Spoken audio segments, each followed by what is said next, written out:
வணக்கம், என் பேர் டாக்டர் சுசித்ரா. இன்றைக்கி நான் உங்ககிட்ட B12 இன்ஜெக்ஷன் பற்றி சொல்ல போகிறேன். ஊட்டச்சத்து B12 விட்டமின் B12. இது வந்து ரீசண்டாக நான் ஒருத்தவங்க பார்த்தேன். அவங்க வந்து டயபெட்டிக், ஆனால் இன்ஜெக்ஷன் B12 போடுறதில்ல. நான் வந்து எல்லா டயபெட்டிக் பேஷண்ட்ஸ்க்கும் தெரியும் அப்படின்னு நினச்சிக்கிறேன்.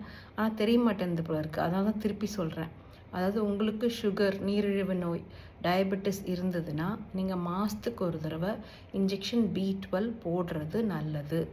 ஏன்னா வந்து நரம்பு வலி அந்த மாதிரி பிற்காலத்தில் வந்த பிறகு போடுறதுக்கு, வராமல் இருக்கிறதுக்கு நீங்கள் வந்து போட்டிங்கன்னா நல்லதாக இருக்கும். அது பயனுள்ளதாக இருக்கும். தடுக்கும்னு கிடையாது, வராமல் இருக்குன்னு சொல்ல முடியாது.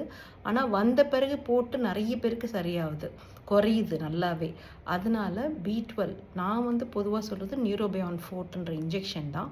மாத்திரைகள் அவ்வளோவா கேட்காது. அதனால் நீங்கள் டயபெட்டிக்காக இருந்தால் மாதத்துக்கு ஒரு தடவை B12 ஊசி எந்த பிராண்ட்னாலும் போட்டுக்கோங்க, ஊசியாக போட்டுக்கோங்க. மாதத்துக்கு ஒரு தடவை போட முடியலன்னா கூட நீங்கள் சுகர் டெஸ்ட் பண்ணுறதுக்கோ இல்லை டாக்டரை பார்க்க போகும்போதோ போட்டுக்கோங்க. அதை தவிர வந்து B12 வந்து மற்றவங்களும் நிறைய பேர் போட்டுக்க வேண்டி இருக்கும். அதாவது இப்போ சாப்பாடு சரியாக சில பேருக்கு அசிமுலேட் ஆகாது, அதாவது சரியாக ஜீரண சக்தி இல்லாதவங்க, குடல் பிரச்சனைகள் இருக்கவங்க, உங்கள் டாக்டர்கிட்ட கேளுங்க B12 போடணுமா அப்படின்ட்டு.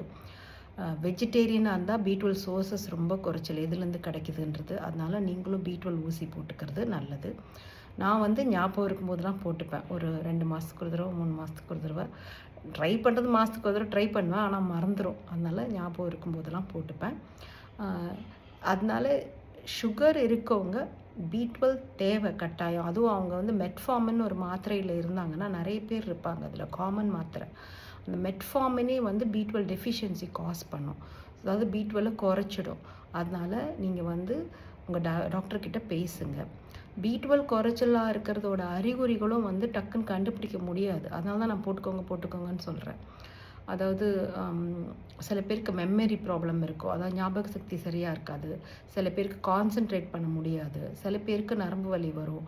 சில பேருக்கு வந்து கை கால்லாம் மரத்து போயிடும், இல்லை கை கால்லாம் ஒரு மாதிரி இருக்குது, பின்பிரிக் சென்சேஷன் சொல்லுவாங்க. அதாவது வேறு மாதிரி இருக்குது, பஞ்சில் நடக்கிற மாதிரி இருக்குது, அந்த மாதிரிலாம் சொல்லுவாங்க.